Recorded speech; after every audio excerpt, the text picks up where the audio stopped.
In the name of the Father, the Son, and the Holy Spirit. Amen. Come, Holy Spirit, fill the hearts of your faithful, and enkindle in them the fire of your love. Send forth your Spirit, and they shall be created, and you shall renew the face of the earth. O God, who does instruct by the light of the Holy Spirit, grant us by the same Spirit, that we discern what is right and ever to rejoice in his divine consolation, to the same Christ our Lord. Amen. In the name of the Father, the Son, the Holy Spirit. Amen. Mga kapatid, muli, magandang gabi po sa inyong lahat. Sa gabing ito, magpapatuloy tayo sa ikalawang bahagi ng tinatawag na doctrinal formation. At sa doctrinal formation na ito, ang ating tema, katulad ng naging patalastas na, is about the reconciliation with God, o yung tinatawag na pakikipagkasundo sa Diyos. Bilang simula ng ating tema, gagamitin natin ang kompendiyo ng Katesismo ng Simbahang Katolika bilang 303.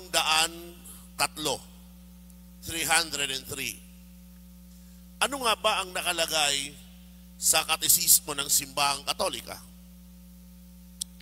Ayon sa kompendiyo, nagtanong ito, what are the acts of the penitents? Kaya mapapansin mo talaga ito ang karugtong ng tema ng kumpisal. Ngayon, ang pag-aaralan natin, ang mga dapat gawin ng isang nagbabalik loob sa Diyos. Itong tugon ng Katesismo, they are a careful examination of conscience. Nandun kagad ang una. Contrition for repentance, ikalawa, which is perfect when it is motivated by love of God, and imperfect if it rests on other motives, and which includes the determination not to sin again. Ikatlo, confession, which consists in the telling of one's sins to the priest. At ang susunod dyan, satisfaction or the carrying out of certain acts of penance which the confessor imposes upon the penitent to repair the damage caused by sin. Kung inyong mapapansin, and you can see it in your screen, nandoon yung mga tinatawag na italicized, Ito yung mga dapat gawin ng isang nais magbalik loob sa Diyos. Balikan natin. Examination of conscience, contrition, confession, and satisfaction. Okay? Now, to go deeper on this topic, let us start with an introduction. Tandaan natin yung ating tema is reconciliation. So this is a story about Saint Cyril of Jerusalem. Sabi ng isang kasaysayan tungkol sa kanya, it was Holy Week, and many people were waiting to go to confession. Saint Cyril, being a holy man, saw the devil among the many people going to confession, and the bishop asked him what he was doing there. The devil said he was doing an act of reparation. You? Reparation? Replied the bishop, speaking to Saint Cyril. It is not reparation, giving back of one has taken away.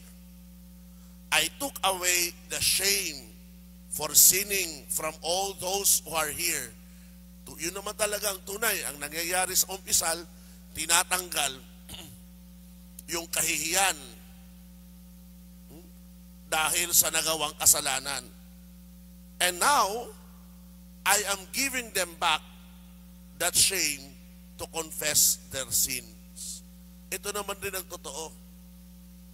Tinatanggal ang kahihiyan sa atin, sa kumpisal, pero kung mapapansin nyo, nakakahiya rin mangumpisal. Kahit hindi ka nakikita ng pare kung may division, ang ilan, the mere fact that they are lining in the confession, nahihiya. Pero dapat hindi tayo mahiya eh. Kasi kung tutuusin, walang maaring maghusga sa atin na sasabihin, ayan, nangungumpisal siya, marami kasing kasalanan yan. No. Ang taong maghuhusga sa atin na marami tayong kasalanan, then that person is a hypocrite. Dahil walang tao na masabi mong perpekto, na hindi nagkakasala. Even the Holy Father goes to confession. Kaya nga, ganun din ang kumababa dinig nyo, ang kanyang pangangaral, no? Hinihikayat tayong lahat to go to confession. Dahil alam mismo, maging na Santo Papa, ang kahalagahan ng sakramentong ito. Now, we go to the main ideas for this topic. Number 1, conditions for a good confession. Ang magtataka ka, no? Meron palang kondisyon para masasabi mo na isang kumpisal ay maayos. Meron. Bakit? Kasi minsan, siguro sa kahihiyan natin, hindi natin kayang sabihin ang lahat ng dumi ng ating kaluluwa. Lalong-lalo na kapag kilala mo ang pare, ang ilan mas lalong nahihiya na buksan ang kanilang buhay spiritual. Sabi nga ng isang kaibigan ko, kilala ninyo siguro ito, no? Pag ako mangumpisal kay Father, pinapalitan ko boses ko para hindi ako makilala. Ha? Sa totoo lang, walang pakialam ang pare, no? Magpakilala ka man o hindi, ang tatandaan mong malaga sa pare ay yung pagnanais mo na magbalik loob sa Diyos. Dahil mamaya maging tema rin natin yan, bakit walang pakialam ang pare kung makilala ka man niya o hindi. Okay? So itong mga kondisyon. Una, examination of conscience. Ikalawa, sorrow for one's sins. Itong tinatawag kanina contrition. Yung nalulungkot ka dahil nagawa ka ng pagkakasala. Hindi ko alam kung nangyari ito sa inyo, pero dapat kapag nagkakasala tayo, naiiyak tayo Dahil alam mo sa iyong sarili na nahiwalay ka na naman sa Diyos. Pero ito tatandaan, the more you repeat that same sin, dumarating ang punto, hindi ka na naiiyak, nasasanay ka na. Pero di dapat ganun. Kaya ang ganda palagi na maging inosente, maging bata. Bakit? Kasi kapag babalikan natin ang panahon ng kainosentihan at nararamdaman yung nagkakagawa tayo ng kasalanan sa Diyos, nalulungkot tayo, naiiyak tayo, lalo na kung ang kasalanan ito ay karumal-dumal sa harapan ng Panginoon. Okay? That is sorrow. The third condition is the resolution not to sin anymore. Yung bang pagnanais mo na ayaw mo pang balikan ang kasalanang iyan. Ayaw mo na. Talagang completely panibagong buhay. Pang-apat na kondisyon is telling one's sins to the confessor. So dito pa lang talagang confession, ang pagsasabi, ang paglalahad. Kaya hindi mo pwede sabihin, Father, pwede bang diretso na lang sa langit? Diretso na lang sa Diyos? Sa atin kasi yan ang turo eh. At yan mismo ang ninais ng Panginoon. Kaya nga tinatag niya mismo ang sakramento ng kumpisal, naalala nyo nung nakaraang pag-aaral natin?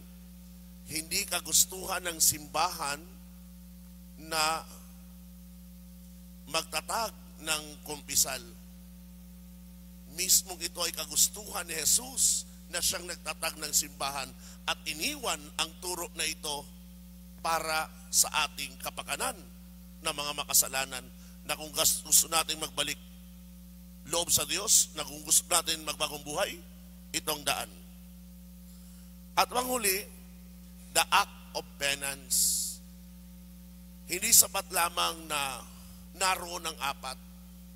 Ang panghuli na dapat natin gawin ay ang tinatawag na act of penance o sinasabi nga act of reparation. Okay? So these conditions, ang lahat ng ito should be fulfilled trying not to act out of routine. Because each confession is a personal encounter with Jesus. Ang problema minsan kapag nasanay ka na mangumpisal, para ito lang gagawin ko, bla bla bla bla, okay, nagampanan ko. No. Ang pinakamaganda na dapat dala natin palagi na disposition. Pupunta ako sa confession, hindi dahil si Bishop ganito ganyan ang nandun, hindi dahil si Father ganito ganyan ang nandun, kung hindi dahil nandun si Jesus. Si Jesus na makikinig sa akin, si Jesus na bibigyan ako ng payo, si Jesus na kung saan ipagkakalob sa akin ng kapatawaran ng aking mga kasalanan. Kaya our attitude when we go to confession is that of excitement, not of fear. Excitement na magbabalik loob tayo sa Diyos, na tayo ay makikipagkasundo muli sa Kanya. Yamang nabanggit natin ang mga condition, isa-isay natin. So number 2, main topic is the examination of conscience. Ano nga ba ang pagsusuri ng budhi?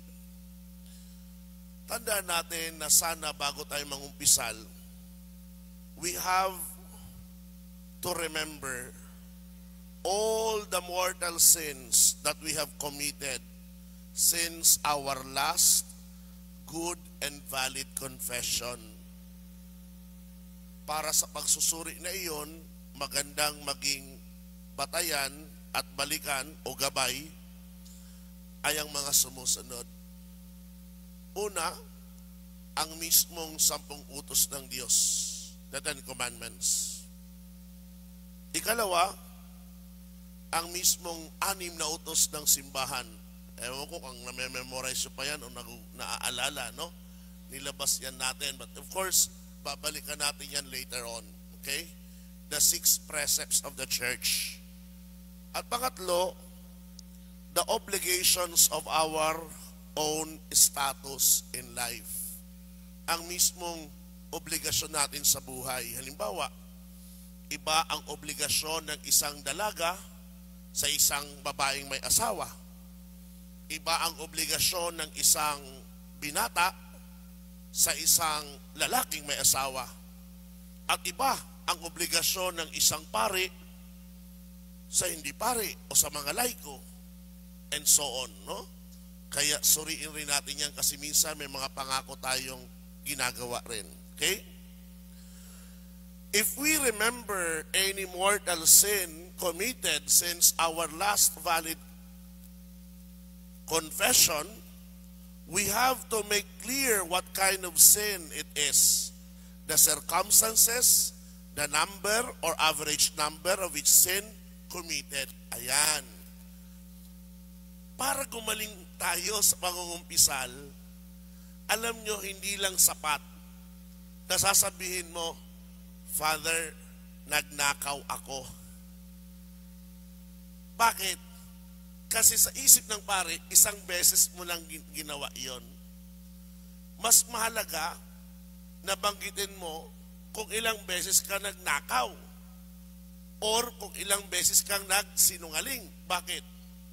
Iba yung bigat ng kasalanan kung isang beses kang nagsinungaling sa 10 beses kang nagsinungaling. Iba ang bigat ng kasalanan kung isang beses ka lang nagmura o meron kang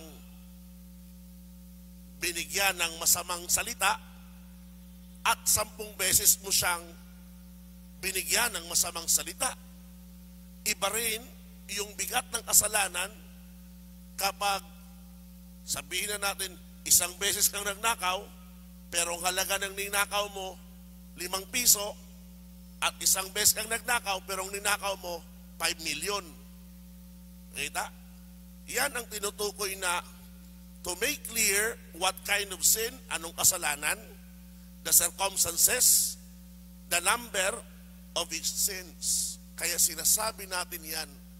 Kaya nga kapag isaalang-alang mo ngayon itong natututunan mo sa akin sa pangungumpisal, no? Mas gagaling ka mangungumpisal. Kasi aalalahanin mo ngayon ang mga punto kung kailan ka nagkasala at anong kasalanan. Sabi nga ng ilang pare, ang magaling mangumpisal ay parang namamalengke. Bakit? Una, may listahan. Nililista kung ilang peraso ng kamatis ang bibilhin o ilang kilo. Nililista kung ilang perasong drumstick ng bahagi ng manok ang bibilhin. Ganon din sa pangumpisal. Nandoon ang listahan ng kasalanan mo. Kaya minsan ang iba, magtataka ka, ilang taon na ang last confession o ilang buwan pag-usapan natin. Tapos pupunta akong kumpisal, pag binilang ng 3 kasalanan, okay. Bakit? Kasi hindi sinasabi ang bilang.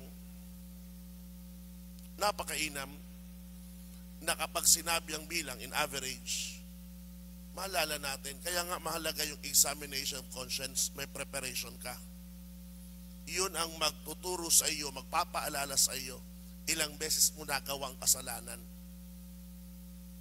Ang mahirap, kapag hindi tayo madalas nangungumpisal, nakakalimutan natin ang mga kasalanang iyon. And I assure you, ang mga kasalanang iyon na nakalimutan natin, bagaman pinatawad yan sa umpisal, we will make a reparation of it. Kung hindi man dito sa lupa, dahil kusa tayong nagre-reparation, pero tiyak, kung nandun tayo sa purgatorio, tatagal at hahaba ang ating stay. Bakit? Because of those sins that we have forgotten. Okay? Kaya nang nalaman ninyo ito ngayon sa akin, mahalaga that before going to the sacrament of confession, make a thorough, detailed examination of conscience. Okay? Dagdag pa dyan, it is also fitting that we should confess our venial sins. Okay?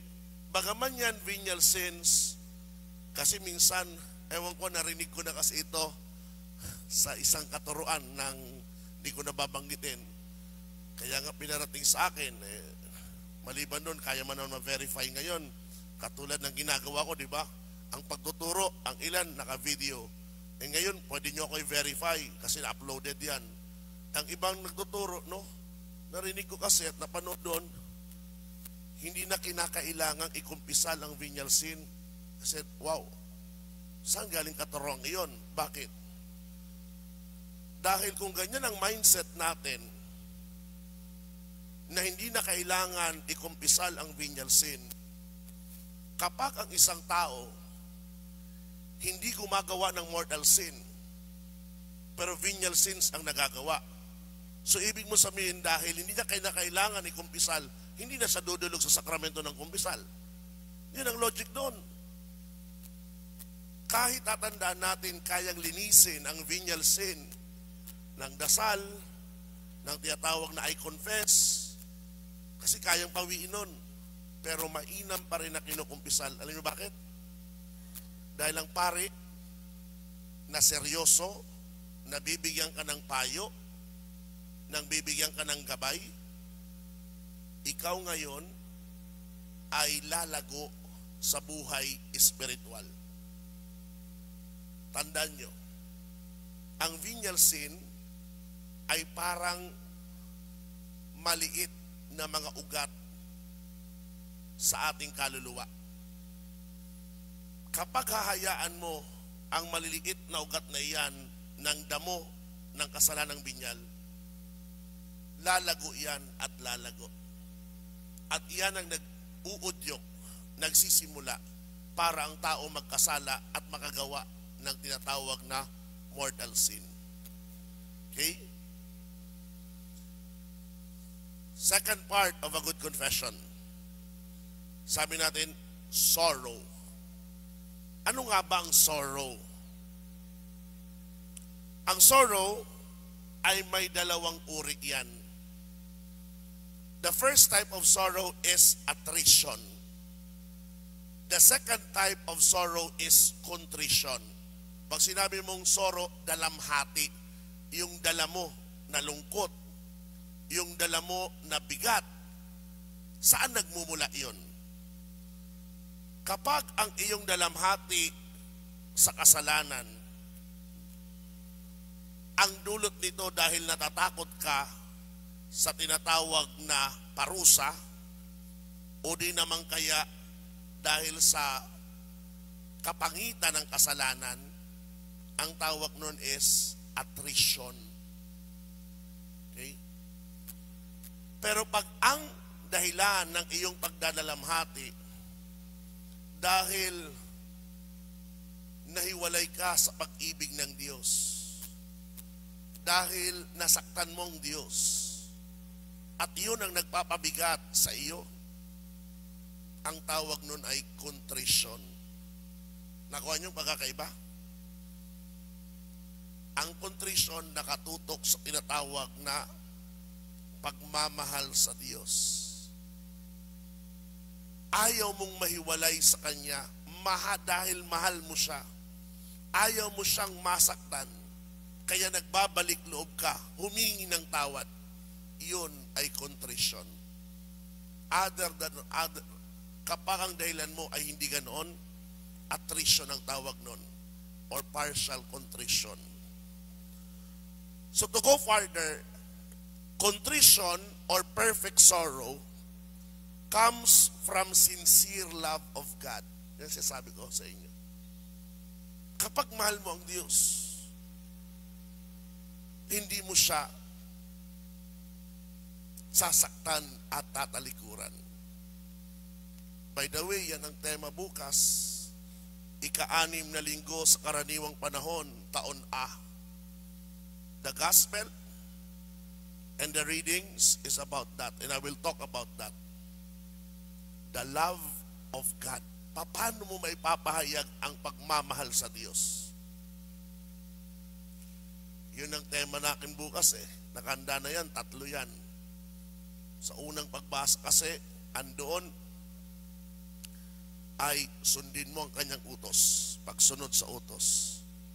Ikalawa, pagninilay sa misteryo ni Kristo. At ikatlo, ang pagtalikod sa kasalanan. That is love of God.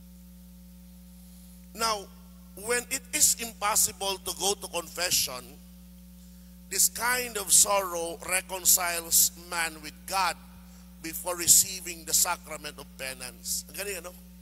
Hindi ka pa lumalapit sa sakramento ng kumpisal para banggitin ang iyong mga kasalanan.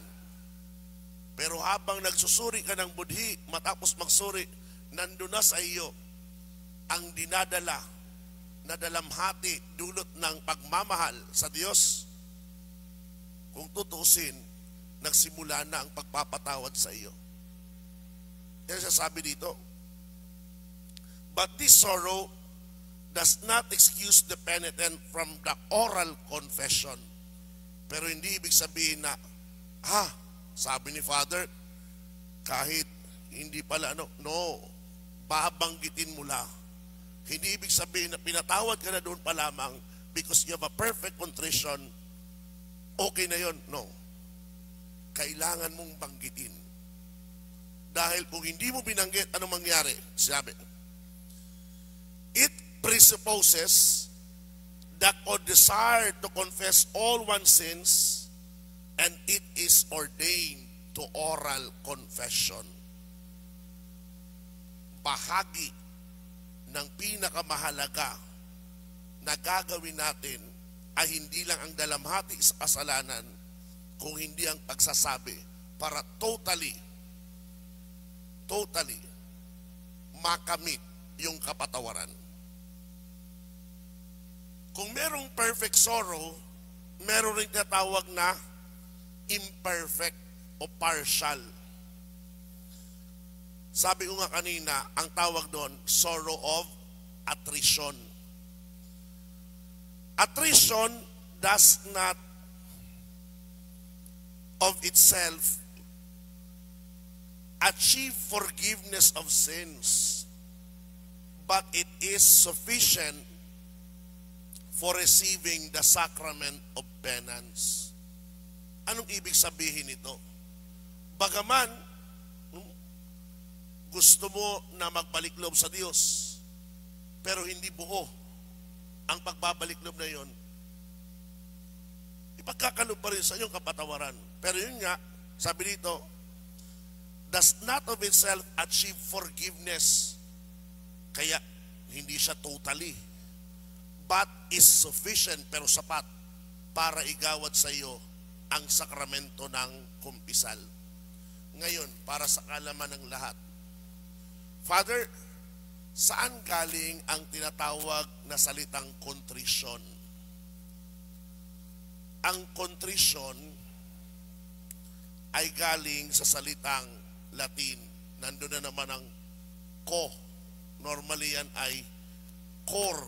No? Core. Bakit? Puso. Tapos trition, ibig sabihin, dinudurog. Bakit dinudurog? Kasi ang puso ng isang nasaktan, nagdadalamhati. Di ba yung sinasabi natin? Pag nasaktan ka, sinaktan mo puso ko. Dinurog mo. Ha? Huwag mo nang balikan ang awit ng isang pero that's precisely it. Nasaktan ka, bakit? Nalungkot ka, bakit? Dahil hiwalay ka sa Diyos. Okay? Fourth, main idea. Ito yung bahagi pa rin na pangatlo for good confession. Resolution not to sin anymore. Hindi ko alam kapag tayo nangungumpisal, isa sa ating gawain ay ganito. Matapos yung pagsusuri ng budhi, alam ang ating mga kasalanan, ay naroon sa atin ang tinatawag na resolution. Father, anong ibig mo sabihin ng resolution? Ito yung kapasyahan na hindi mo na uulitin pa ang kasalanang nagawa mo. Lalo na kung ito ay mabigat na kasalanan. Halimbawa, kapag ang isang asawa, either babae o lalaki, nangalunya, committed adultery, ngayon nagsisi dahil una, nahiwalay siya sa Diyos at gano'n naramdaman niya ang kanyang kabiguan na maging tapat sa kanyang asawa. Bago pa man siya mangumpisal, dapat dala niya rin ang kapasyan, hindi ko na uulitin pa ito. Hindi ko na uulitin pa ito. Dahil kapag inulit natin, then it is not a good confession. Yes, it is a confession, but you cannot consider it a good one. Wala yung resolution mo eh. Hindi mo nagagampanan eh. Kaya mapapansin nyo, ang iba ay pinanghihinaan mangumpisal. Di ba? Eh, Father, ayoko lang mangumpisal. Bakit? Eh, kasi paulit-ulit ko naman nagagawa ang kasalanan. Eh, ba't ako mangumpisal? Precisely, yun ang dapat mong lampasan. Hindi dapat maging hadlang sa iyo. Hindi dapat maging pabigat sa iyong kumpisal. Kung hindi dapat tumulong sa iyo na mas lalo kang magpakabuti bilang tao. Mismong si Jesus, sinabi niya, naalala niyo, sa isang makasalanang babae, go and do not sin anymore. Yan rin ang inaasahan sa atin ng Panginoon kapag tayo ay nangungumpisal. Ang ano? Ang hindi na babalikan, ang hindi na gagawin ang kasalanang nagawa natin. So even if one is not sure of being able not to offend God anymore, he has to be willing to apply the means not to do so. Yan. Kahit alam mo, parang ang hirap, ilagyan mo ng mga tanda. Nang sa ganon, ang kasalanang iyan na paulit-ulit mong nagagawa, hindi ka magkasala o mahulog muli. Konkretong halimbawa. Anong kasalanan? Kasalanan na, sabihin natin, mambabae, no? Ngayon, kung ang cause ng pambababae mo ay pumunta ng bar dahil meron kang kasama sa trabaho na matalik mong kaibigan, na hindi mo pahindian, at pagdating ng sahod, sasabihin sa iyo, pre, sahod na, punta tayo mamaya. Kung siya ang nagiging dahilan ng pagkakasala, hiwalayan mo. Mas maigi pang mawalan ka ng kaibigan kesa magkaroon ka ng kaibigan na magtutulak naman sa iyo sa kasamaan.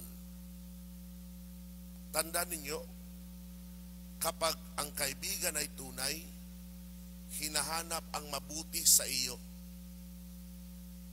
Kapag ang kaibigan ay hindi tunay, dadalhin ka sa ikasasama mo.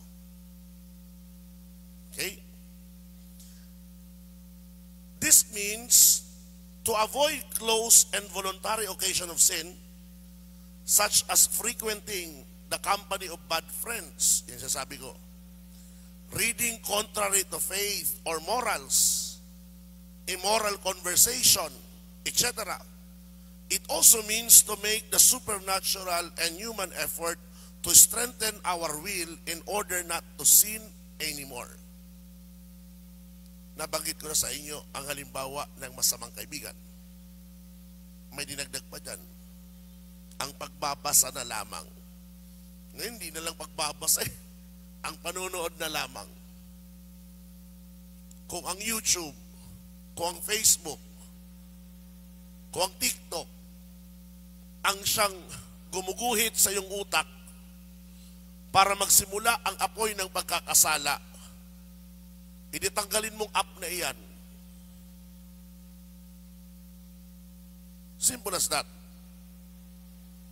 Ganun din, sa pag-uusap.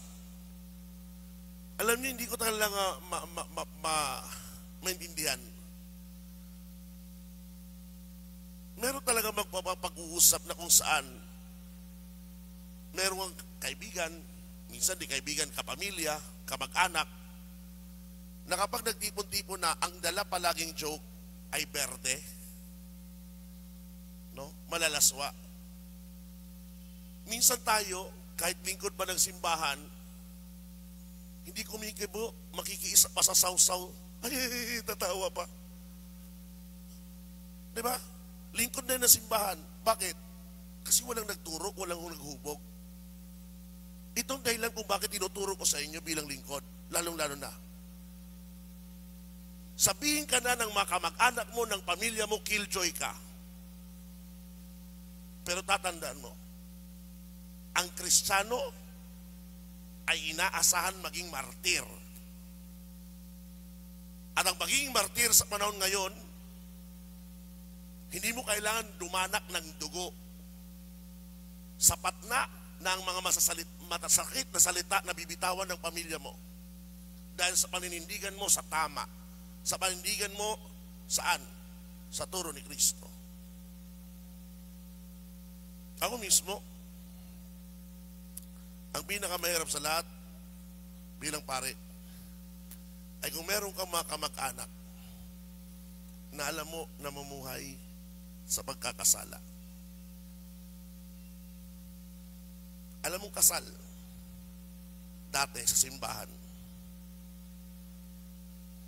naghiwalay, hindi pa na-dissolve ang marriage. Diba? Normal yan sa mga buhay ng Pilipino. Pero, meron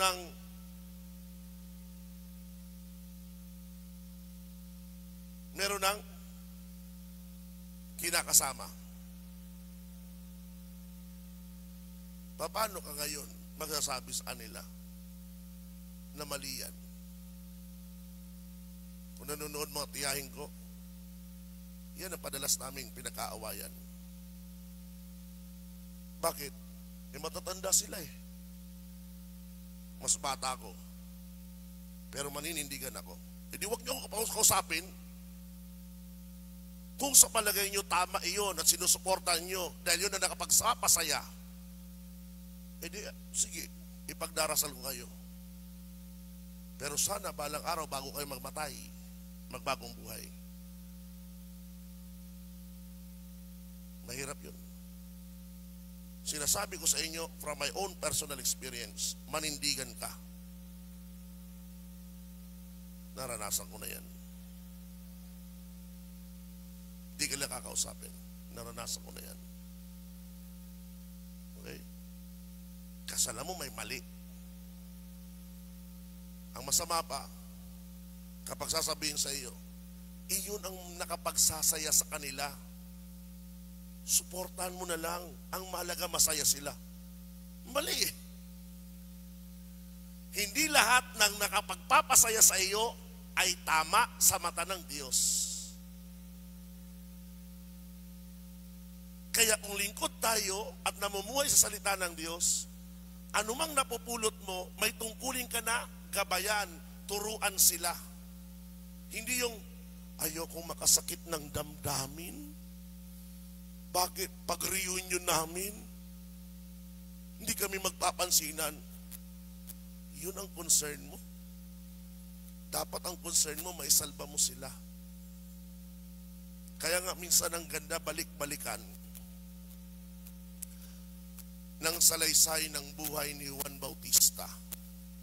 Bakit? Sinabi niya lang, di ba kay Herodes, maling ginagawa mo. Kinuha mo ang asawa ng iyong kapatid. Dahil doon pinakulong siya. Dahil doon, ayaw ni Herodias na asawa ng kapatid, marinig ang pangangaral ni Juan. Dahil dyan mga kapatid, manindigan tayo palagi. Kung yan ang magdudulot sa atin ng ng pagiging martir sa modernong panahon, so be it. At naniniwala ko ng mga tao na naninindigan sa totoo, sa tama, palaging may gantimpala, katulad ng mga martir. Next, confession. Ang mismong pagsasabi ng kasalanan. Alam niyo po, ang isang bahagi, nabanggit ko yan sa inyo the last time, Ang kumpisal, tatandaan nyo, is a judgment, panghuhusga, husgado. Ang kumpisal ay parang trial, no? Alam niyo yung trial, di ba? Paghuhukom. Sa hukuman, merong inaakusa. Ang nag-aakusa ay ibang party or maaring ang gobyerno mismo. Halimbawa, pag kriminal ka, ang maging kalaban mo, people of the Philippines versus ganito. Inaakusan ka. Pero ito tatandaan mo. Sa kumpisal, ang inaakusan, ikaw. At ang nag-aakusa, ikaw. Kaya nga, ina-accuse mo, di ba? Ang iba nagsisimula. Bless me, Father, for I have sinned. My last confession is 3 weeks ago or 1 week ago. And I accuse myself of the following sin. Inaakusan mo ang iyong sarili dahil ikaw ang nakagawa niyan. Kaya nga kagandahan sa kumpisal, walang sino mang pwedeng manghusga sa iyo. Kahit ang pare na nakikinig, ikaw lamang. At ang pag-aakusang iyan ay iniisa-isa mo na banggitin ang iyong mga kasalanan. Ito ngayon yun. For a valid confession, all mortal sins have to be confessed, detailing their number. Sinabi ko kanina yan. And the circumstances that could change the gravity of the sin. For instance, sabi ko, stealing be accompanied by violence, in which case it would count as 2 sins. May nagnakaw. Pag nakaw niya, nakapatay pa siya. Hindi niya pwede sabihin, nagnakaw lang po ako. Pero hindi mo babanggitin ang sa aking pagnakaw ay nakapatay ako. Kaya sa probinsya, alam niyo po, ang ganda minsan magpakumpisa lang sa probinsya, yung innocence ng mga taong ordinaryo. Kaya ako kinaklarify ko palagi, Father, nagkasala po ako, nagnakaw po ako ng, specific 5 metrong lubid. Ano na, kasi iba pag ninakaw, 5 meters sa 1 meter. Okay, very good. Father, sa dulo po ng lubid may kalabaw Iba yon. Iba yung pag inumpisan niya lang ng lubid ay 5 meters at iba yung 5 meters sa lubid at may dulo, kalabaw. Kasi nakatali pala sa kalabaw. So hindi lang lubid ang ninakaw ay kalabaw. See? Kaya ikla-clarify yun. Okay? At dito, maaari, Father, nagnakaw ako ng tricycle. Okay, tricycle, di ba? Alam ka na ito, mabigat na yun. Pero yung tricycle para may sakay na paninda. O ninakawan mo pa ng hanap buhay ang tao. Hindi lang yung tricycle. I suppose naintindihan nyo ngayon. Sinasabi yun. Consciously omitting the confession of a mortal sin, kapag may tinatago ka ngayon at alam mo, ay itong kasalanan ito, nahiya ako kay Father. Hindi ko ito babanggitin. Pagtatago yun. Would make that confession a sacrilege. Ano yung sacrilege? Ang sacrilege ay ang paglalapastangan sa sakramento. Ang paglalaro sa sakramento. At ang kumpisal na yun, invalido. Samantala, kung ang isa, if one forgets to confess a sin and realize it afterwards, iba kasi yung tinago mo, sinadya mo, iba rin yun dahil nakalimutan mo talaga, pero nang tapos ka na, ay, may nakalimutan ako. Doon mo naalala, okay lang, napatawad yun. Pero may tungkulin ka na sa susunod na kumpisal, babanggitin mo. Okay? At ganun din, okay lang na tumanggap na ng komunyon. Kahit pa yun ay nakalimutan mo kasi hindi mo naman sinadya. Okay? At dito, uulitin kong punto, it is not absolutely necessary to confess venial sin, but fitting, nararapat. Okay? Yan. Punta tayo sa susunod. Panglima na condition. Doing penance. Ang penance o penitensya, itong pinakamadali sa lahat eh. Pero kahit pinakamadali, ang iba nakakalimutan. Okay? Anong penance? The penance or punishment given by the confessor is for the satisfaction of the debt due to God because of one's sins.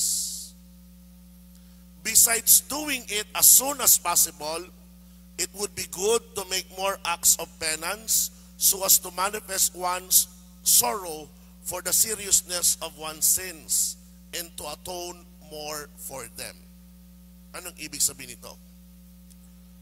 Natapos ka mangumpisal, binigay ng pare ang absolution. Pagkalabas ng confession box o pagkatapos ng kumpisal, kapag may nakita ka at may kumausap sa iyo, sabihin mo, sandali lang. Kasi kadalasan kapag may in-entertain tayo at may binalita, ay, ganun ba sis? Ganun ba? Sige, puntahan kita, samahan kita. Ayun na, nakalimutan gawin ang penance. Okay? Huwag sana mangyari yon. Okay? Maliban sa binigyan ka na ng penance, mainam na gumawa ka pa rin ng magagandang gawain na magsisilbi bilang kabayaran sa mga nagawa mong kasalanan. Ang tawag dyan ay atonement. Atonement of sins. Ayan o.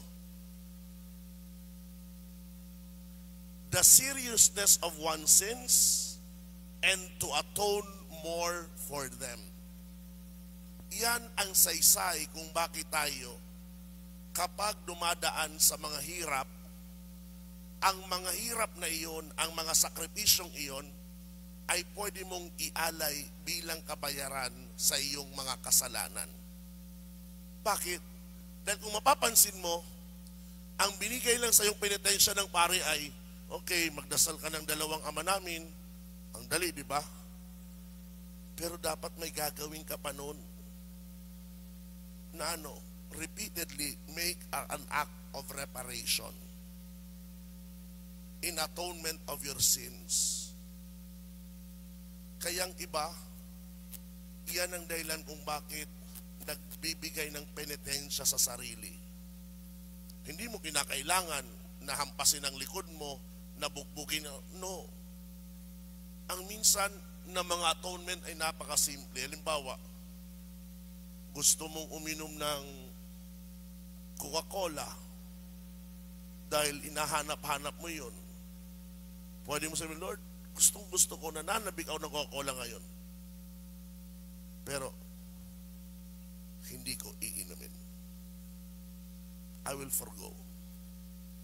O di naman kaya, atat na atat ako, Lord, ngayon pumunta sa kapitbahay ko, sa best friend ko, para makipagkwentuhan kami.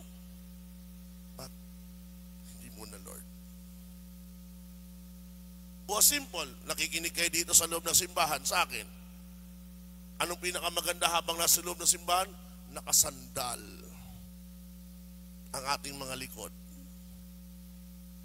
Subukan mo na ilayong iyong likod. Mahirap yan. Pwede na yung penitensya. Atonement for one's sin. minsan kailangan mo maging creative sa mga penitensya sa buhay mo. Halimbawa, merong hindi ka gusto na lingkod, ngitian mo na lang. Pero ngiting aso, ngitian mo, hi sis. Okay? Ayaw mo sa loob mo, pero binibigay mo. Because that's part of your sacrifice to greet a person na nakasakit sa iyo. Marami yan. Sabi nga, be creative. But if you have a spiritual director, nagagabay sa iyo, bibigyan ka pa ng maraming punto. Okay? If one intends to fulfill the penance imposed by the confessor, but forgets to do it, paano pala kung nakalimutan ko? The confession is still valid. Nevertheless, forgetting it could mean, in some cases, a certain negligence. Kaya pwede nating sabihin sa susunod na kumpisal, Father, alam ng kumpisalo, pero hindi ko agad nagawa ang aking penitensya. Nagawa ko sa bahay na. Okay? Next point. Let me give you some practical advice for confession. 3 points. Before confession, during confession, after confession.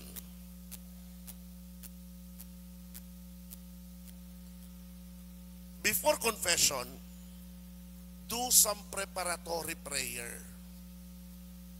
You could be creative. Panginoon, gabayan niyo po ako, o Banal na Espiritu, tulungan niyo po ako na ako'y magsusuri ng aking budhi. Sana makilala ko ang lubusan at maalala ang mga nagawa kong pagkakasala sa iyo. Okay? Preparatory prayer. Then while examining your conscience, try to feel real sorrow for each and every one of your sins. Damdamin mo yung tunay na pagdadalamhati dahil sa mga nagawa mong kasalanan. Yun ay mga pagtalikod natin sa Diyos. And then, make a firm resolution not to sin anymore. Yung sinabi ko kanina. Doon yun sa before. During confession, anong gagawin? Kneel down, lumuhod. And you can start saying, bless me, Father, for I have sinned. O maganda, magantanda ka ng krus. Then the Father, the Son, Holy Spirit, Amen. And then you say, bless me, Father. Pero maganda rin, tiyakin mo muna kung may pare, Father, are you there? Baka salita ka ng salita. Doon pala natutulog si Jojo, patay ka. No? So, tiyakin mo muna na pare nandoon. Okay? So the penitent says all his sins briefly, clearly, and sincerely. Kita nyo? Briefly, ang tawag ko actually niyan ay 3 C. Concise, ibig sabihin brief. Clear, ayan, clearly, and sincerely or completely, buo. Isa-isay natin. Pag sinabi mong briefly, huwag mo sabihin, Father, kasi po, nung bata pa kasi ako, may kaibigan ko ganito. Yung kaibigan ko ito talagang hindi ko nagbalik ka pa ng kabataan mo kung 7 years ago na yun or ano. Diretsuin mo na. Ang malaga hindi kasalanan ng ibang tao. Ang malaga ang kasalanan mo. Okay? Kaya doon sa mga nakapag-umpisal sa akin, taga rito, kapag magpaligoy-ligoy ka, mapapansin mo sa akin, puputulin kita. Shhh. Kasalanan mo. Wala nang pakialam. Kahit mister mo pa yun, misis mo pa yun, wala nang pakialam. Ikaw. Okay? Lagay. Clearly. Maliwanag. Hindi yun. Father, bless me. Ha? Ginawa mo pa kong bingi, no? Kasi may mga ganun, nahiya sa kay Father. Pabaguhin ang boses. Abo, Father. Clear. Okay? And sincerely. Tapat.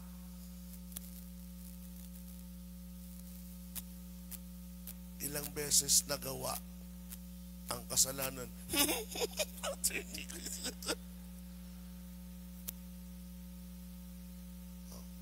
Sabihin mo na kung kapito, ganon.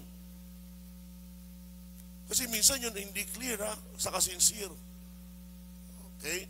Hindi ko nabanggitin ng iba na mga halimbawa dito, naintindihan nyo naman siguro ang punto, no? Pero nako, ang iba talaga hindi marunong mangumpisal. Kaya, kung mapapansin nyo, mahaba ang ano ko ngayon, binibigyan ko diin kasi para matuto po tayo. Sabi ko nga po, in my 12 years in the ministry, I could remember perfectly. 3 lang sa buong buhay ko ang nangumpisal ng napakagaling. Talo pa ako. In fact, natuto ako. Ang galing, sabi ko, saan kayo natuto to? Kaya nang matapos siya mag-umpisal, kinausap ko. Kasi lola matanda. Sino po nagturo sa mag-umpisal? Wow. Katikista nung kapanahunan. Galing. Ang tinuturo ko sa inyo ngayon, tinuturo ng katikista noon. See the quality of Catholics knowing their conscience, the status of their spiritual life. Walang palabok, walang diretso. Kaya masabi mo, kahit maraming kasalanan, pero hindi ka mabuburyo, hindi ka may inis. Dahil binubuksan unti-unti. Kung baga sa manok, alam ba manok, ginagawa mong relyenong manok. Kung baga sa manok, iniisa-isa mo ang hibla ng laman. Pero ito, iniisa-isa ang hibla ng kanilang kaluluwa. Beautiful. Okay? Then, it is good that once you finish speaking, he listens to the questions, recommendations, and the penance imposed. Makinig ka sa payo. No? Ito minsan ang aking problema sa mga bata na confession. Kasi hindi nakikinig sa pare. Doon kaagad ang babanatan ay pagkatapos, gagawa na kaagad ng sarili niyang penance. Father, mag-pray na ba ako ng Our Father? Cool ka lang. Makinig ka muna, may payo pa ako sa iyo. Listen. After that, he recites some words of contrition or act of contrition. Alam ko po, tinuro sa atin yung mahabang act of contrition. Oh my God, I firmly sorry. Haba, di ba? Okay lang yung kung nakasanayan mo. Pero doon sa mga hindi alam, bibigyan ko kayo ng napaka-maiksing act of contrition. Kakalungkot nga, minsan ibang pare hindi alam ito pero nasa ritual, bagong ritual ng umpisal. Sige, ano yun? Lord Jesus, Son of God, have mercy on me, a sinner. That is the shortest act of contrition in the book of the ritual for confession. Ulitin ko Pag sinabi ng pare, you may now say that of contrition. Lord Jesus, Son of God, have mercy on me, a sinner. Ito rin sigurong payo ko sa mga kapatid kong pare, fathers, valid po yan. Nasa ritual po yan na bago. The shortest act of contrition. Kasi ibang pare, no, yung mahaba. Tinuro na nga ng simbahan na valid yan Okay, valid yan. Lord Jesus, Son of God, have mercy on me, a sinner. Okay, after confession, the penance imposed should be done as soon as possible. Immediately, pagkalabas, gawin mo na kaagad. And after saying the penance, say and prayer of gratitude to God for His mercy, and also ask Him, our Lord, the Blessed Mother, to help us not to sin anymore. Okay? Number 8, the celebration of the sacrament of penance. Though in some exceptional cases, there are other ways to celebrate the sacrament: the individual and complete confession of all serious sins, followed by the absolution by the priest, is the ordinary way for reconciliation with God and the church. Okay. Sa puntong ito, dapat malaman nyo rin na may tinatawag na individual absolution at general absolution. Ano yung individual na pagbibigay ng patawad? Yung talagang ang pare, pagsasabihin mo lahat na yung kasalanan at bibigyan ka ng personal. Pero in extreme cases, halimbawa, ang barko lulubog, gusto mong mangumpisal, hindi na maririnig ng pare isa-isang kumpisal, or ang eroplano, magkakaroon ng aksidente, hindi na makakaparinig ang pare ng kumpisal. Anong gagawin mo? O anong gagawin ng pare? Ginagawad ang general absolution. Ako may alam ako na simbahan dito sa Kalakang, Maynila. Hindi ko alam ba't ginagawa ng pare yon o mga pare doon. Nagbibigay ng general absolution. When in fact, nasa batas yan ng general absolution, gagawin lamang in case of emergency. Napatanong lang po ako, pero ginagawa yan. Kaya kapag ikaw, napasimba sa isang simbahan, ina-announce naman kasi yan eh, o iyo kong inyong mga ulo, Lent kasi ngayon, normally sa Lent yan, igagawad ko ang general absolution. So napatawad ka na. No. Valid lamang yun in extreme cases. Okay? Nasa Code of Canon Law yan. Kaya kung nakatanggap tayo, banggitin mo sa iyong kumpisal, Father, nakatanggap ako ng ganito. It's good just to mention to the priest. Okay? Para alam niya. Number 9. Indulgences. Yamang pinag-uusapan natin ang kumpisal, tatanda natin pagkatapos ng bawat magandang gawa natin, may indulhensya yan nakabalikat.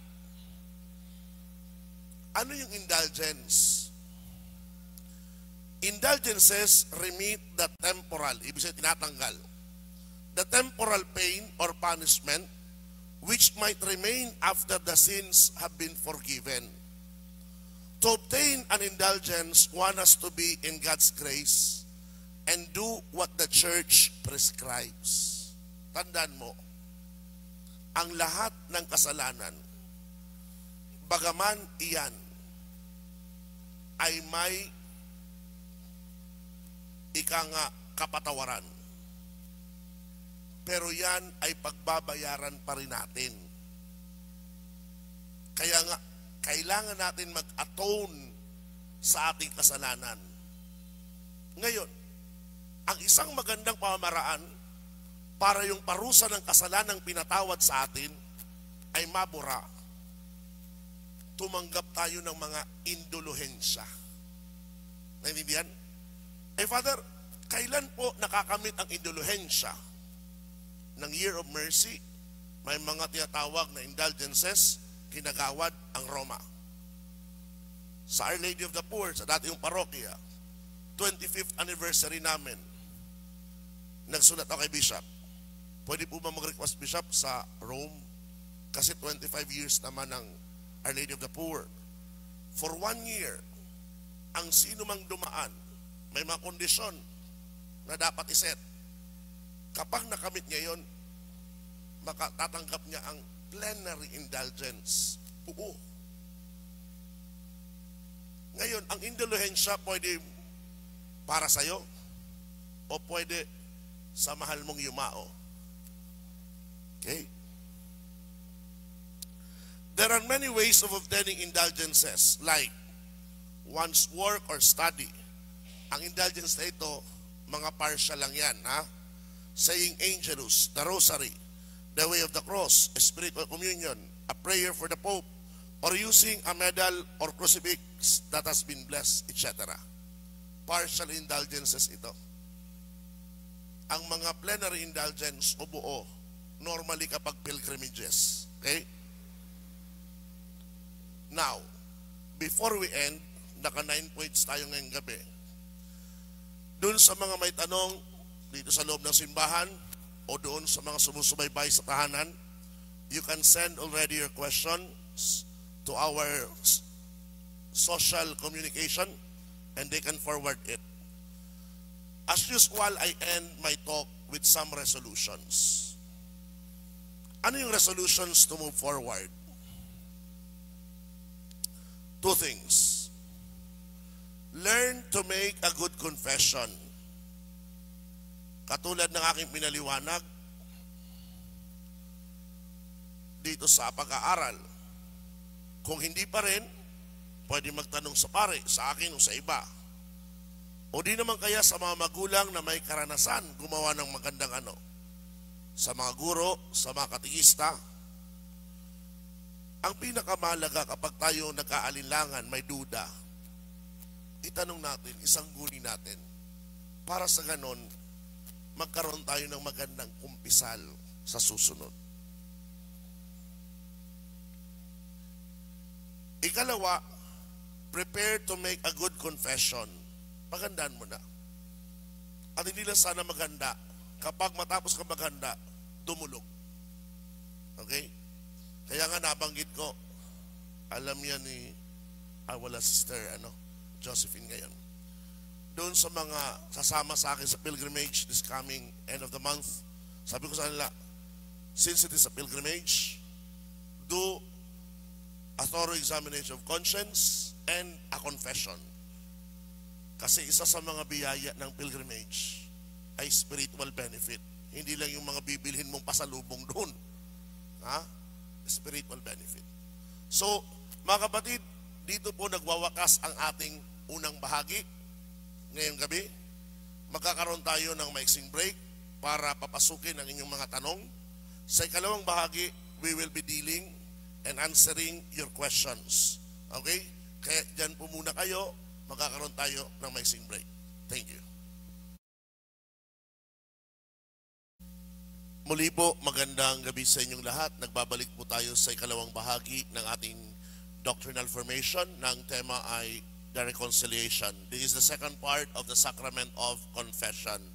So, ngayon, nasa second part tayo ng ating pag-aaral ngayong gabi. At ang second part normally is about question and answer na meron kayo either mula sa topic ngayon or anything about our faith. Simulan po natin. Good evening, Father. Ano po ba ang tamang step or proper na pagkukumpisal? Salamat po. Hindi ko po alam kung naabutan nyo ang aking talk sa simula o nasa kalagitnaan na kayo. Kasi ang buong talk ko ay step by step kanina. So anyway, pwedeng panoorin nyo po yun. Pwede niyong panoorin iyon dahil ito naman ay live, pwedeng balikan. Pero ngayon sasabihin ko sa inyo at maring tulungan ako ng mga nandito sa simbahan kung na-memorize na kaagad nila. Ha? Ang una na dapat gawin ay examination of conscience. Ikalawa na dapat gawin ay sorrow for our sins, that is the contrition. Susunod ay resolution not to commit sin again. Susunod ay confession of our sins. At ang last ay act of penance. Okay? So yun yung 5, good confession. thank you sa mga nakatugon kaagad. Okay? Sunod pong katanungan, bakit po isa sa mga title ni Saint Joseph ay Terror of Demons? Kailan po siya nakipaglaban sa mga demonyo? Ayan. Actually, alam nyo ang ating kasing pag-iisip palagi bilang mahihilig sa pelikula, sa nobela, sa drama, para maging terror ka or meron kang titulong ganoon, lalo na kung demonyo ang kaharap mo, dapat merong nangyari. Alam niyo po, hindi mo kinakailangan na makipagsapalaran, makipagdigmaan sa demonyo para maging terror ka. Ang isang tao na banal, the mere fact na namumuhay siya sa kabanalan at nalampasan niya ang lahat ng tukso sa kanyang buhay, yun ay pakikipaglaban niya na sa demonyo. Kasuriin nyo, lahat naman tayo na nandito, dumaan tayo sa tinatawag na mga tukso sa buhay. Ngayon, ang tanong ni Father, tagumpay ba ang lahat ng laban natin o bigo? Ang sagot ay, merong tagumpay, merong bigo. Pero si San Jose, palaging tagumpay. At dahil sa palaging tagumpay siya, yun ang patunay ng demonyo, takot sa kanya dahil kahit anong tukso na ibigay niya, hindi siya nagtatagumpay kay San Jose. Talo siya. Okay? Ay, mahabang tanong na ito pero maganda. Baka karanasan rin ito ng lahat ng iba sa inyo pala. Good evening po, Father. I experienced lately to have confessed to a priest na may problema pala sa pandinig. He told me, I bless you, just be sorry for all your sins. He told me I did not say my sins because he could not hear well. Then he prayed over me at may kasamang pangaral at absolution and asked me to what to pray for my penance and thank God for His mercy. Nakuha natin, no? Kaso ito. Father, was that confession valid? Ayan. Pupunta naman tayo sa validity. Sabi ko nga, ang mga sakramento para maging valid, anong kondisyon? Dapat may minister. Ano pa? May formula at may matter. Very good. Natututo na kayo. Very good yan. Tandaan nyo yan. Ngayon, kung mapapansin nyo, nung last confession, last talk natin, pag-aaral, ano o sino ang minister ng confession? Priest or bishop with faculty to hear confession. Ano naman ang tinatawag na formula? Ang formula, sabi ko, I absolve you in the name of the Father, the Son, and the Holy Spirit. Anong matter sa confession? Very good. Ang mismong kasalanan ang matter. Ngayon, balikan natin. Dahil si Father, pare, may faculty, okay, ang minister. Sabi niya, binigyan rin ako ng absolution. So, nandun ang formula. Pero dito, nakalagay, he told me, I need not say my sins because he could not hear well. Walang matter. Kung walang matter, kulang, invalid ang confession. Ganun pala yun. Kaya kahit bingi si Father, dapat nakinig lang siya. Kasi kailangan ng penitent na sabihin. Okay? Maliwanag ko ba yun? Yan. Kaya nga ibang pare at seminarista na nag-aral, naghahanap palagi ng paring bingi. Kasi pag sinabi mo, kasi mahalaga na sabihin mo. Di ba? Hindi naman nakalagay na dapat mapakinggan niya. Ang sabi, sabihin mo. Pero kung seryoso ka siyempre sa buhay spiritual mo, anong gagawin mo? Ilusta mo. Father, ito kasalanan ko. Naka? Kasi communication pa rin yung pagbibigay. Good evening, good PM Father. Kindly explain, ano po ba ang tama? Nakatayo o nakaluhod after consecration before their Father? Okay. Yan ang napaka-controversial na tanong ngayong gabi. Pero sasagutin ko. Kahit gaano ka siya controversial. Okay. Balik tayo sa history. Nang si Archbishop Socrates Villegas, pwede naman ito i-check ninyo lahat ay naging CBCB President. Isa sa mga pinag-usapan nila ay ang mismong posture after consecration before our Father. Nakaluhod ba o nakatayo? Dinala pa sa Roma ang tanong na iyan. Bumalik. Pagbalik ng sagot, nagpasya ang CBCP na na dapat nakaluhod. Kaya kung mapunta ka sa iba't ibang bahagi ng Pilipinas, nakaluhod po sila. Ngayon ang tanong, Father, bakit sa atin nakatayo? Yan, alam ko naman ganun sasabihin nyo. Simple. Kasi nagkasundo ang mga obispo sa Kalakhang, Maynila na after that, after consecration, tumayo. Iyan lang sagot doon. Gusto ng mga bishop natin, be obedient. Yun lang yun. Naintindihan po? Ngayon, kung nalilito ka, ay di magsulat ka sa mga bishop. Bishop, bakit? Hindi kayo nagkakaisa. Kayo na magsulat. Pero sa akin, pinarating ko na sa inyo kung ano ang nangyari. Okay? Kasi, syempre, ng isang, mga nakarang formation natin, ang tanong rin, Father, nakakalito, nagmukha pa nga kaming alam kagad taga-Maynila kami. Bakit? Pumunta kami sa probinsyang ito. Pag sabi ng pare, the mystery of faith, tumayo kami. O alam kagad nila, taga-Maynila yan. Totoo po yun. So hindi po natin masisisi kasi po, yun ang gusto ng obispo. Pero ito ang tandaan nyo.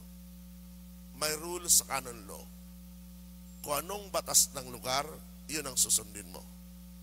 Kaya kung nasa Kalakhang, Maynila ka, edi tumayo ka. Kung nasa labas ka ng Kalakhang, Maynila, edi lumuhod ka. Walang problema.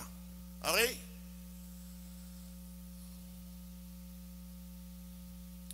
Next. Ato maganda. Father, ang naipon pong venial sins kapag di naikumpisal sa dami, nagiging mortal sins po ba? Sagot, hindi. Okay? Hindi dahil dumami ang venial sin mo ay nagiging mortal sin. At tandaan mo, hindi mo rin kayang maipon ang venial sin kung nagsisimba ka araw-araw. Bakit? Kasi ang venial sin natatanggal ng I confess. Okay? Next. Padre, ano po yung mga kasalanan na hindi mapapatawad? Ano po ang mga iyon?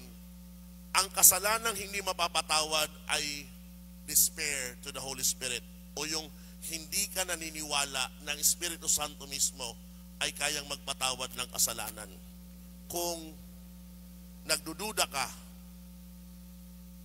not despair, but rather doubt pala, kung nagdududa ka sa Espiritu Santo na hindi kayang patawarin ng kasalanan mo, definitely hindi mapapatawad ng kasalanan mo. Pero lahat ng kasalanan kayang patawarin, huwag ka nang magduda. Follow question, paano po yung mga taong biglang namatay na hindi nakapagkumpisal o nakahingi ng tawad. Ang tanong dito, baka ibig sabihin, at sila ay may kasalanang mortal na namatay, paano po ang kanilang kaluluwa? Okay. Yan ang sinasabi natin na nakasalalay sila sa Diyos. Pero ang maliwanag kapag ang tao ay may kasalanang mortal at hindi humihingi ng tawad, ng umpisal, maliwanag ang turo ng simbahan na ang kanilang patutunguhan ay kaparusahan. Maliwanag yun. Pero dahil hindi natin alam kung talagang doon sila napunta, nandun pa rin ang ating kagandahang loob na ipagdasal sila. Malay mo, nasa purgatorio lang, nakasabit pa. Ay, kunti na lang, mahulog na ako. Di ba? Malay mo, may isang sinasabitan doon na pag walang nagdarasal, baka maputol. Ha? Pero dahil nagdarasal ka, humaba, tumibay ang kinakapitan. No? We do not know. It's beyond our capacity to know. Kaya pinapaubaya palagi natin yan in God's mercy. Okay? Ay, maganda itong tanong rin ito ha. Pero natapos ko na ito sa original sin ito, fall of man. Bakit po hindi na lang itapon ni God ang mga rebelding anghel sa impyerno? Lahat. At inalaw niya pa sila, Adam and Eve, na matukso ng mga demonyo. Di ba ang ganda? O nga naman, kung mabuti ang Diyos, bakit hindi lipunin ng Diyos ang mga masamang iyan? O, kandado na kayo sa demonyo nang hindi, makapaminsala pa at may maloko pang kaluluwa. Pero mas matalinong Diyos eh. Bakit? Dahil ang sagot doon, kung ikaw, tunay na nagmamahal sa Diyos, paano papatunayan ang pag-ibig mo sa Diyos? Mapapatunayan mo yan kapag may dumadaang tukso sa buhay mo. Simple. Ilan ang mga mag-asawang nandito at nanonood? Lalaki ka, may asawa ka. Sabi ng kumpanya mo, pumunta ka ng Mindanao, 5 days ka doon, mag-oversee ng trabaho. Tapos gabi-gabi, may mga nagpapalakas sa yung mga tao doon, boss, may dala kami chicks. Ngayon, anong gagawin mo? Kung mahal mong asawa mo, kahit di mo siya kasama, sasabihin mo, thank you, but I love my wife. Kaya mahalaga sa mga lalaki may asawa, huwag itatago ang sing-sing. At pwede mong sabihin sa kanya, thank you, but I love my wife. See that? Ayan, di ba? Kasi may sing-sing eh. Ha? I love my wife. Manindigan ka. That's the same way with God. Papatunayan mo na mahal mo ang Diyos kapag dumadaan ka sa mga tukso na ito. Nakuha po? Next. Nung libing po ng tiyo ko, may nagmisa pong pari ng kulay ng suot ay pang-obispo at may skalka pa. Pari daw po siya. Valid po ba or may grace po bang makukuha ang tiyo ko? Yan ang sinasabi ko eh. Unang-una, balik na naman tayo sa validity. Ha? Tapusan natin ng Eucharist, di ba? Sa Eucharist, sinong minister? Pare or bishop. Pero, ordained by the Catholic Church. Okay? Second, anong formula? This is my body, this is my blood. Sumunod, anong matter sa misa? Bread and wine. Okay, ngayon, Ang question dito ay ang minister. Kung ang minister ay pari-parian, obispo-obispuhan, ang sagot ko dun sa iyo, edi invalid. Ngayon ang susunod mo, may makukuha po bang grasya ang aking tiyo? Dahil ang bawat sakramento may dalang grasya. Kung ang sakramento mismo dahil invalid siya, edi walang dalang grasya. Okay? Pero huwag kang malungkot. Bakit? Pamisahan mo tiyo mo. Diba? Pamisahan mo, kaya nga pinapamisahan natin ang mga patay. Okay, next.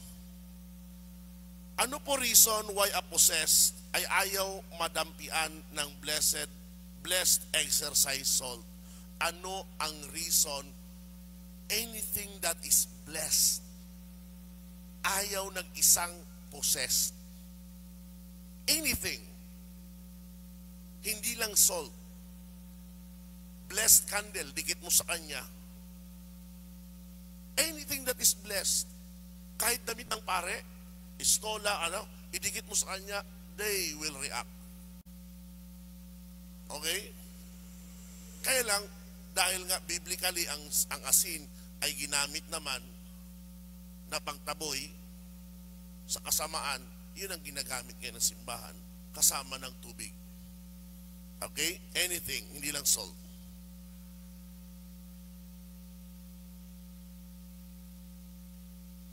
Good evening po, Father Mark. Ask ko lang po, ano po ang forbids? Forbids, ibig sabihin, pinagbabawal.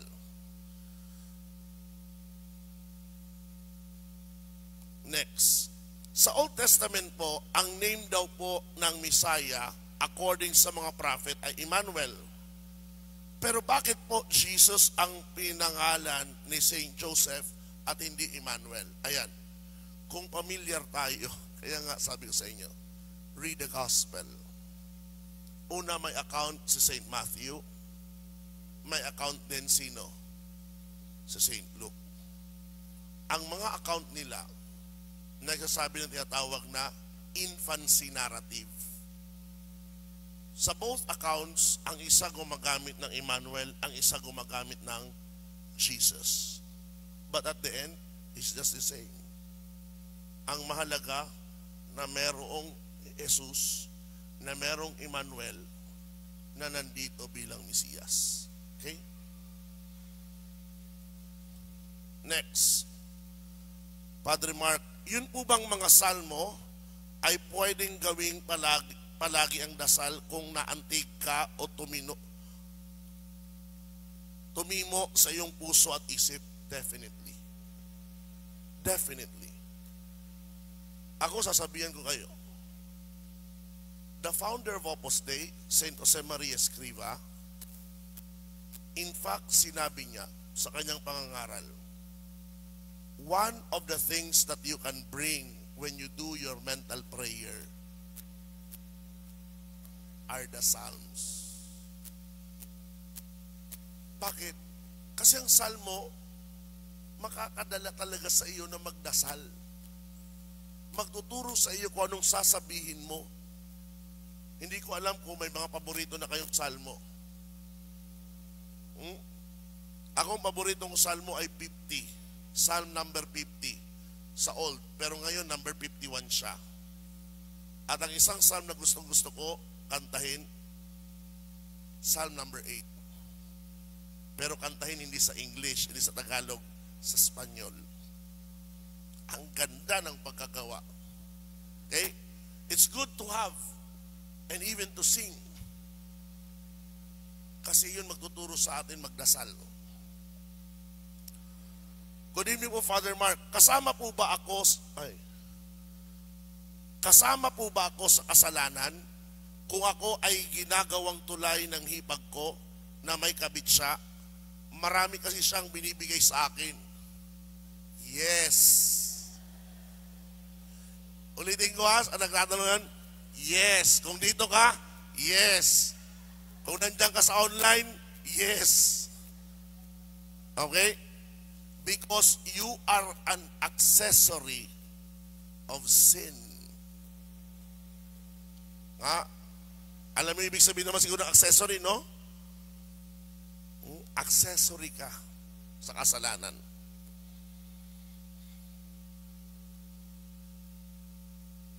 What are considered venial sins? Gandang tanong. Father, what are considered venial sins? Okay. Darating pa tayo sa punto when we talk about moral life in Christ. One of our topic is about sin. Ang sin, pag sinabi ko sin, ang mortal sin ay nagagawa with three conditions.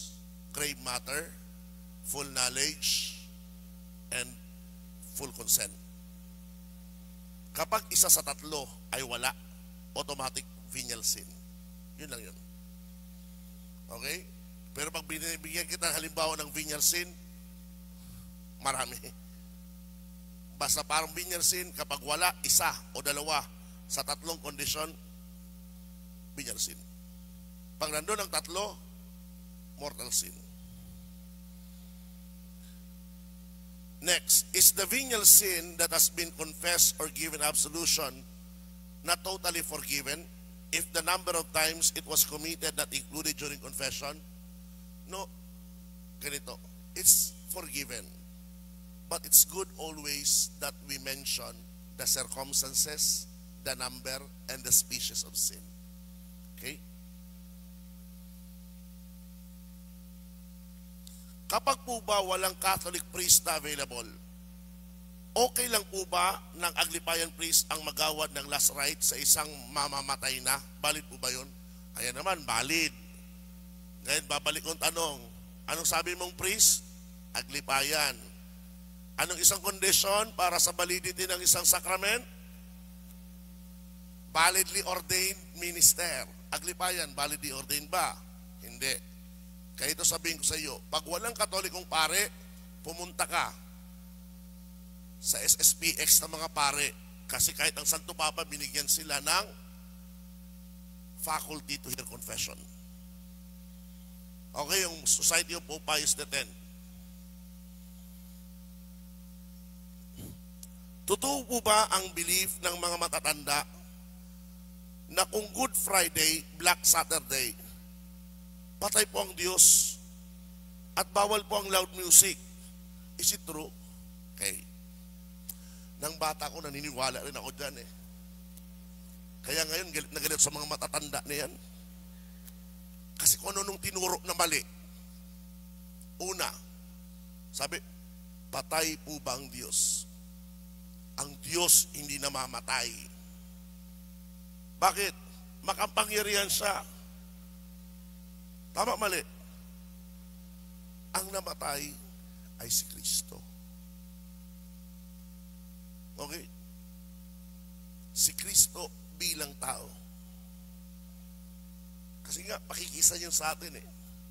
Kaya nga, pinakita niya rin ang kanyang pagiging Diyos na binuhay niya ang kanyang sarili. By the way, nabalitaan ko 2024 dahil pinag-uusapan natin ang kamatayan ng Diyos. Si Mel Gibson ang gumawa ng Passion of Christ. Be excited ah. Magkakaroon ng sequel. It will talk about the descent to hell. Ganda. Excited nga ako eh. Okay? So yun po, hindi po namatay ang Diyos. Ngayon, naintindihan ko kung bakit sinabi ng mga matanda na bawal ang loud music. E salbahe ka naman sigurong tao, di ba? Ang lahat nagninilay, ang lahat nagtitika, tapos ikaw magpapatunog ng disco. O ito, gawin mo ko.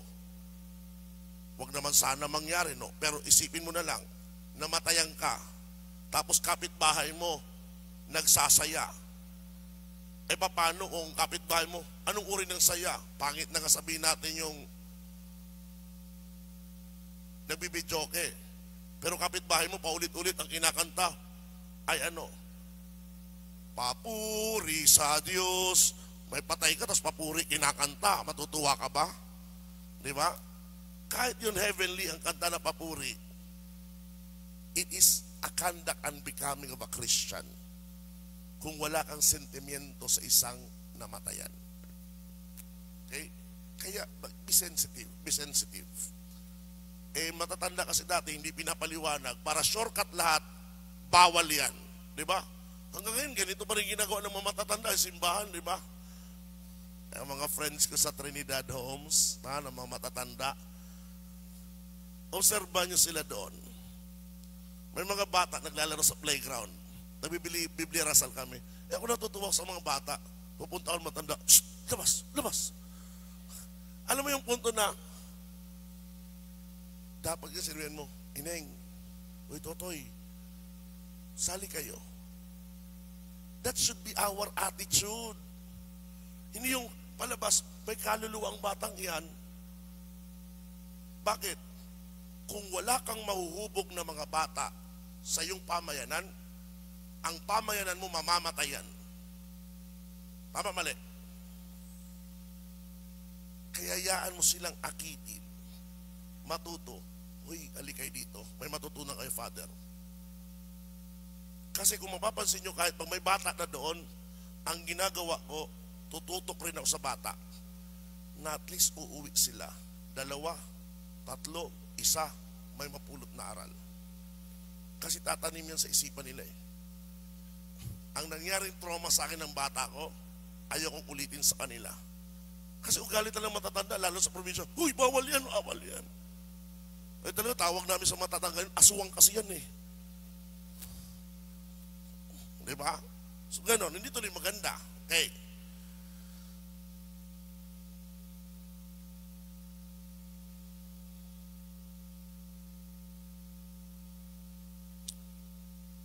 Ang ganda ng tanong nito. Parang tinanong, minsan bago po kayo magtanong, aking ano ay, pag-isipan nyo muna. Okay? Pero i-entertaining ko ang tanong mo para sa iba maging intellectual questions. Ha? Mga ganitong tanong ay hindi intellectual para sa akin. Ha? Okay. Tanong, totoo ba yung rapture? Yung pong lahat ng maliligtas ay mawawala bago ang 7 last plagues. At sila daw po ay dadalhin sa ulap to meet the Lord. According po sa mga born again. Kung born again pinapakinggan mo, sa born again ka makinig. Naintindihan niyo po? Si Father nagtuturo ng katuruan ng simbahang Katolika. Hindi ng born again. Kaya ang sagot lahat doon, hindi totoo, my friend. Okay? Huwag makinig palagi sa born again, por Diyos, por Santo. Niloloko lang kayo. Dito pumunta ka, second Saturday, fourth, tama ba, fourth?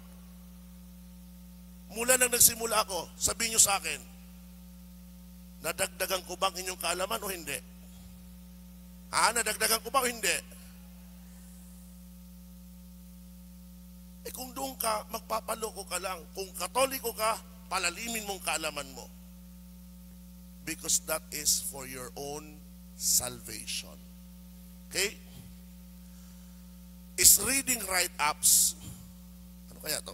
Contrary to faith, out of curiosity, as in, okay. May mga nasa field, no? Field. Out of their profession, kailangan gawin ito. Kung yan ang trabaho nila, dahil yan ang trabaho, yes, they can do it. But again, be careful. Kasi ang mga sulat na ito, it could be a poison into our head. Kaya may pinapayo diyan na kapag nakakabasa ka ng mga ganitong uri ng babasahin, magbasa ka ng tinatawag na antivenom para sa utak. No? Bakit? Ito sasabihin ko sa inyo. Minsan, wag na natin sabihin write-ups. Minsan may mga publication talaga. May lumalabas na libro na nakakasira sa pananampalataya mo or you will doubt. Halimbawa, there was a time in the church, ang isang author na si Dan Brown lumabas ng kanyang libro, Da Vinci's Code. Kilala ng buong lahat, buong mundo. Ngayon, nasaan siya? Pero marami doon na lason dahil naniwala sa kanyang libro. Anong punto ko? Kung book critic ka at Catholic ka, okay, basahin mo. Pero pagkatapos mong magbasa, get other materials, no? To balance and check yung mga sinulat niya doon. That could be a poison sa isipan mo. Para sa ganun, hanapin mo palagi ang totoo at tama. Kasi kapag pinanghawakan mo lang ang aklat na yan at wala ka ng iba, that's it, my friend. You will be lost. Okay? So kung profession mo, mahalaga yun. Pero kung sabi mo nga dito, out of curiosity, anything out of curiosity will always lead you to sin. Believe me. Okay, next. Ang haba rin ng tanong ngayong gabi No. Anyway, kasi mahal kong ginagawa ko kahit alas 12 pa tayo. Father, good evening po. Sabi po kasi to avoid prostate cancer, either be sexually active o hindi, kaya do masturbation. Kasalanan pa din po ba if ganito yung intention for doing masturbation? First, my friend, it's not medically accepted. Tatandaan mo ito. The devil can always disguise as good. Ang diablo, ang demonyo, kayang mag-offer ng mabuti. Di ba? Paano natukso si Adan sa Eva? Ang ganda ng kanyang offer, natukso. Ngayon, sinabi ng doktor, hindi, okay yan. Now show me a proof, medically, na na kapag gumagawa ka ng ganitong kahalayan, hindi ka magkaka-prostate cancer. Okay? Walang medical proof Pero tandaan mo, kahit sino man sa atin, kaya maging instrumento ng demonyo. And the devil can always trick.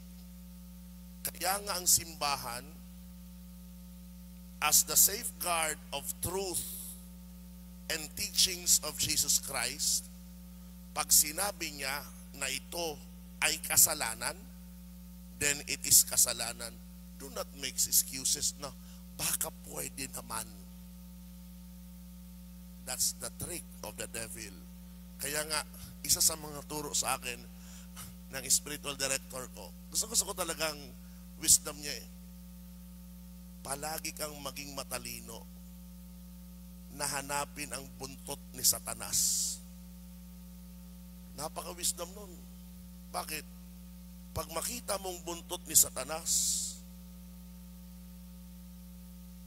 may tukso yan. May samang balak yan. You do not need to see the devil to experience evilness. Kailangan mo lang makita ang kanyang buntot. Pamamaraan niya yun Sapat na yun ng kasamaan nariyan. Okay? Sipin mo, talino ng na yun. Medically, Ingat. Saan po napupunta ang mga kaluluwa ng mga baby na pina-abort? Very good question. Ngayon, sa kasong ganito, ang sabi ng International Theological Commission, they are in God's mercy. Okay? They are in God's mercy. Diyos nang nakakaalam. Okay? Kasi una, may kasalanan ng original sila. Pero at the same time, hindi sila binigyan ng pagkakataong mabuhay para mabinyagan, para mabuhay ng... Kaya they're in God's mercy. Okay? Ay salamat, last na rin sa wakas.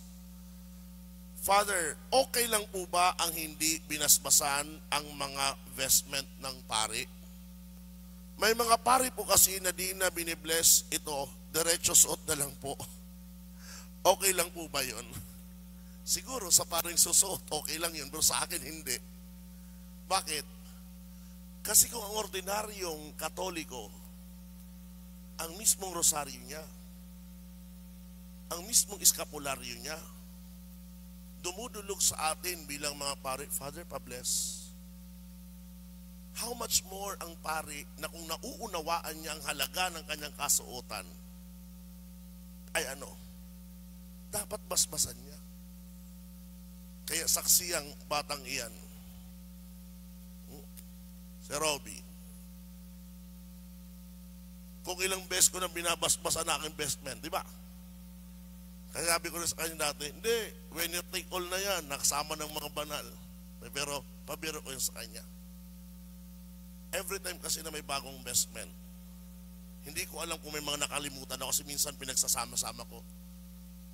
Ulitin na lang basbas lahat, mas maigi pang magdoble, magtriple ang basbas, kaysa sa hindi mabasbasan. Agree? Di ba? Mas gugustuhin natin mas maraming basbas at tatanggap kaysa sa hindi nabasbasan. Okay? So yun po tayo.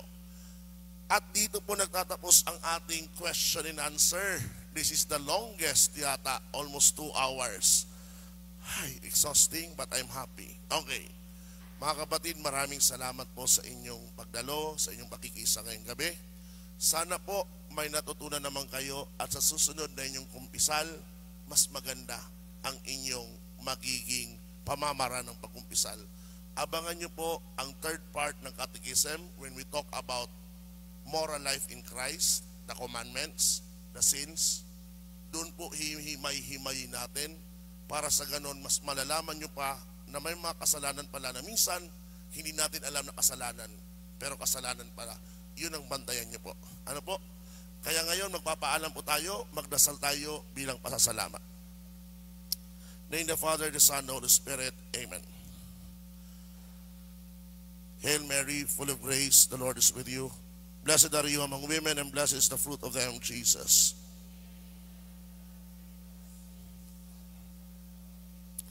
Glory to the Father, to the Son, and to the Holy Spirit. The Lord be with you. And may Almighty God bless you, the Father, the Son, and the Holy Spirit. Amen. Muli po, maraming salamat. God bless. Pagpalain ka ng Panginoon.